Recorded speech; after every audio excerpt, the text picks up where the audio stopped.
غزوہ بدر کی موقع پر حضور پاک صلی اللہ علیہ وسلم نے صحابہ کرام کو حکم دیا کہ ابو جہل کو تلاش کرو۔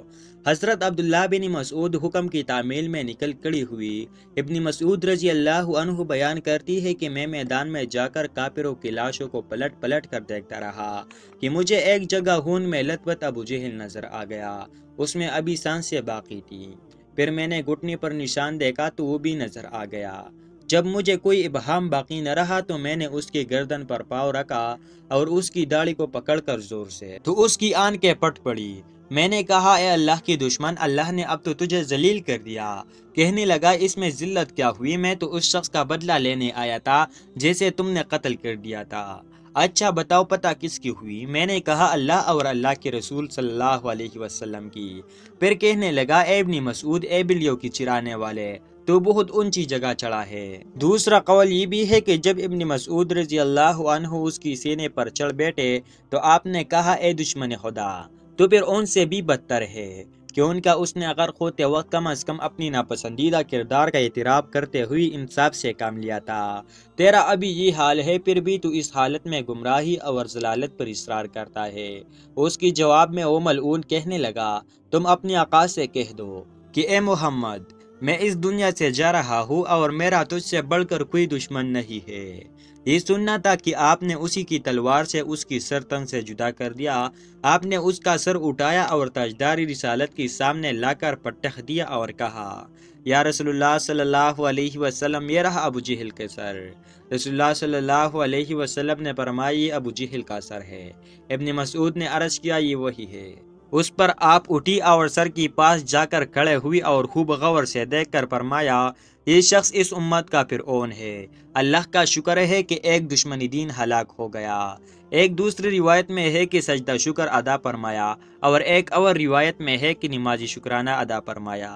اس کی بعد آپ صلی اللہ علیہ وسلم نے حکم دیا کہ ان کی پلاح کنویں میں ڈال دیا جائے۔ چنانچہ صحابہ کرام نے سرداران قریش کو ٹانگوں سے گھسیٹ گھسیٹ کر کنویں میں ڈال دیا اور اسی طرح ابو جہل کے سر کو اور اس کی سرکٹی لاش کو بھی ٹانگ سے گھسیٹ کنویں میں ڈالا گیا۔ یوں چوبی سرداران قریش کو اس کنویں میں پھینکا گیا۔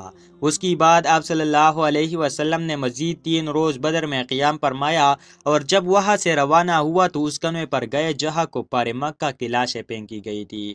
آپ صلی اللہ علیہ وسلم وہاں کھڑے ہو کر فرمایا اے کنویں والو، کیا تم نے اس وعدے کو جو اللہ نے تم سے کیا تھا ٹھیک پایا ہے؟ بے شک مجھ سے جو اللہ نے وعدہ کیا تھا سچ ہو گیا۔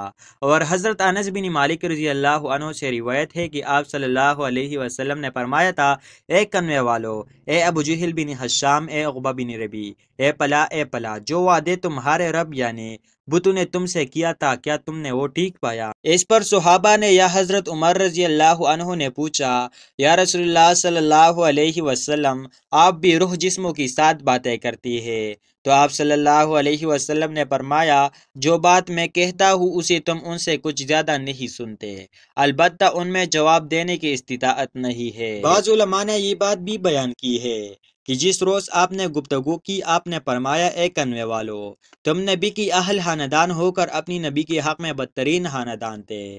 تم نے میرے تکذیب کی حالان کا دوسرے لوگوں نے میرے تصدیق کی۔ تم نے مجھے گھر سے نکالا، دوسروں نے مجھے پناہ دی۔ تم نے مجھ سے جنگ کی، دوسروں نے میرے مدد کی۔ اس کی بعد آپ صلی اللہ علیہ وسلم نے فرمایا جو وعدہ تمہارے رب نے تم سے کیا تھا اسے تم نے سچ پایا، میں نے تو اپنی رب کی وعدہ کو سچ پایا۔ ناظرین، یوں ابو جہل کی جہالت اور ظلمت کی دور اپنی اہتمام کو پہنچا۔